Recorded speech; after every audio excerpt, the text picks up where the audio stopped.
મારું વાહન કેટલું ઊંચું છે એટલી ઊંચી દેવી શક્તિ સૌ અને અહીંયા આવીશું પણ આવા જવાનું પ્રમાણ ના રાખું તો મોરા ગઢવાડી ના કેવા વગર અરવિંદ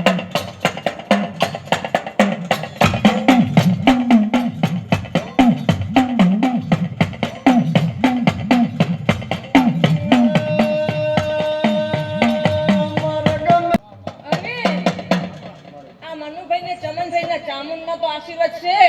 પણ આજે મારા મોમાઈ ના આશીર્વાદ આલું છું વગર